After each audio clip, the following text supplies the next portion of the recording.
नमस्कार फ्रेंड्स, आज आप मेरे पीछे कई सारी चीज़ें देख सकते हैं लिखी हुई हमारे भारत, हमारे इंडिया के बारे में, पर उस पर ना नज़र डालते हुए स्टेप बाय स्टेप मेरे साथ आगे बढ़िए। सबसे पहले जो मैं आपको ये सब क्या लिखा हुआ है उसके बारे में बता दूं कि आज मैं आपको आपके देश, हमारे देश के बारे में कुछ रोचक बातें बताना चाहती हूँ। ठीक है, तो चलिए शुरू करते हैं। तो सबसे पहली बात जो मैं बताना चाहती हूँ वो शुरू होती है यहाँ से। ये किसका मैप है? ऑब्वियसली हमारी कंट्री का, भारत का मैप है, ये भारत का नक्शा है।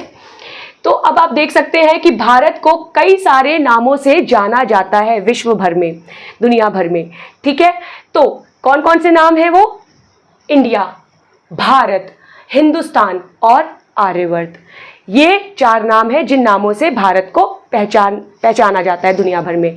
पर ऐसे ही अगर मैं बोलूं कि आप सबको भी कई नामों से बुलाया जाता है। घर पे दादी कोई नाम प्यार से बुलाती हैं, कोई मामा किसी नाम से बुलाते हैं, मम्मा पापा का कोई नाम है, और आपका एक नाम रियल है, I can say that official है। तो ऐसे ही जैसे आपके कई नाम हैं, बट अगर ऑफिशियल नेम की बात मैं करूं तो आपका एक पर्टिकुलर नेम है जो डॉक्यूमेंटेड होता है। 1 या 2 हो सकते हैं, ठीक है, सो डॉक्यूमेंटेड होता है। उसी तरीके से हमारे देश को, जिसको हम बहुत प्यार करते हैं और प्राउड फील करते हैं अपने देश पर, उसके भी ऑफिशियल नेम्स हैं। वो कितने हैं? 2, इंडिया और भारत।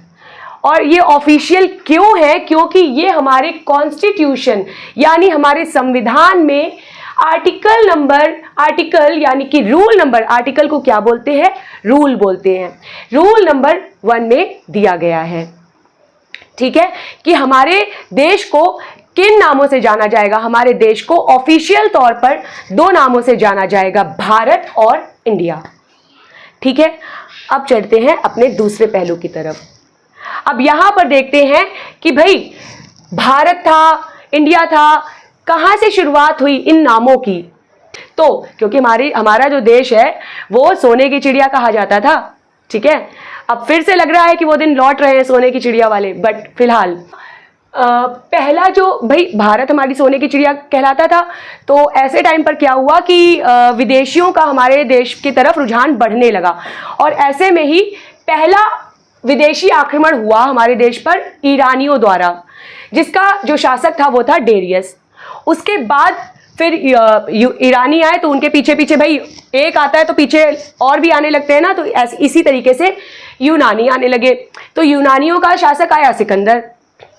ठीक, तो ये जो ईरानी और यूनानी आए थे, इन्होंने हमारे देश में सिंधु नदी को देखा, और ये सिंधु नदी को इंडोस रिवर या हिंदोस रिवर कहकर पुकारते थे, और इसी से होते करते हमारे देश का नाम जो है वो इंडिया पड़ गया। अब आपके मन में सवाल उठ सकता है कि इंडिया तो भैया आपने बता दिया, पर भारत कैसे पड़ा? तो फ्रेंड्स, उसका भी जवाब मैं दे देती हूं। तो भारत नाम वैदिक काल आपने सुना होगा, नहीं सुना है तो अपने ग्रैंडफादर, ग्रैंडमदर, किसी बुजुर्ग से पूछिए, वो आपको बताएंगे इसके बारे में, बहुत अच्छे से कहानियां सुनाकर बताएंगे। वैदिक भारत जो हमारा था, वैदिक काल जो था भारत का, जिसमें आप ऋग्वेद, यजुर्वेद के नाम पढ़ते हैं, सुनते हैं, तो वो जो काल था, उस काल में एक वैदिक आर्य समूह होता था जिसका नाम था भरत।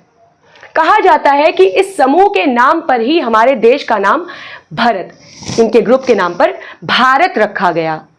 और इसी के साथ एक और कहानी बहुत प्रचलित है, जो कहा जाता है कि राजा दुष्यंत की कहानी, पिक्चर्स, आप मूवीज वगैरह भी बन चुकी हैं, तो उसमें आप दुष्यंत की कहानी में जो उनके पुत्र थे, जिनको चक्रवर्ती राजा कहा जाता था, जिनका नाम था भरत, उनके नाम पर भारत पड़ा। तो ऐसे और भी कहानियां हैं, बट मेन जो हम पढ़ते हैं वो ये है। अगर आपको इनके बारे में और जानकारी चाहिए तो go and read NCERT class 6 chapter 1 page number 4। And इसी के साथ मैं वाइंड अप करती हूँ। Thank you so much, and please subscribe to the channel for more such informative and enjoyable videos with me.